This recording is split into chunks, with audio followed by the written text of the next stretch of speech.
एक महत्त्वाची राजकीय बातमी। आनंद परांजपे शिवसेनेत प्रवेश करणार आहे। जय महाराष्ट्रच्या बातमीवर अखेर शिक्कामोर्तब झालंय। रात्री 9 वाजता परांजपे यांचा पक्षप्रवेश होणार असल्याची माहिती मिळालेली आहे। तर आनंद परांजपे यांचा शिवसेनेत प्रवेश होणार आहे। 9 वाजता त्यांचा शिवसेनेत प्रवेश होणार आहे।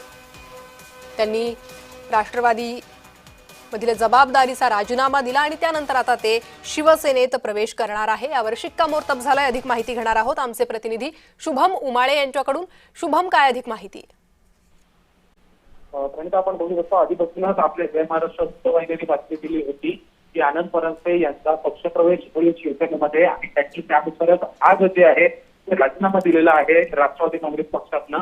आणि मात्र आज त्यांचा काही वेळातच पक्षप्रवेश होत आहे। खासदार डॉक्टर सुलतान शिंदे याच्या उपस्थितीत हा महत्वपूर्ण पक्षप्रवेश आज बाळासाहेब भवन नरिमन पॉईंट या ठिकाणी संपन्न होत आहे।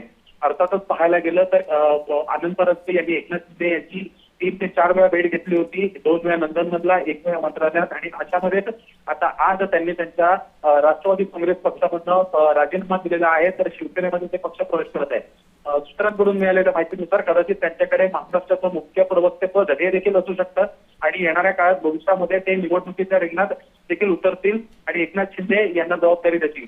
एकीकडे आनंद परांजपे हे आधी शिवसेनेत होते, पण मात्र एकनाथ शिंदे यांनी उठाव केल्यानंतर त्या शिवसेनेमध्ये आनंद परांजपे आता पक्षप्रवेश करताना दिसून येत आहेत। खरं तर आनंद परांजपे हे महायुतीतलेच एक नेते होते, त्यांनी राष्ट्रवादीमधनं आता शिवसेनेमध्ये पक्षप्रवेश करण्याचा निर्णय घेतलेला आहे। त्यामुळे महायुतीत काही अनबनी होणार नाही का हे देखील पाहणं तेवढंच महत्त्वाचं असणार आहे। शुभम, धन्यवाद या सविस्तर माहितीसाठी।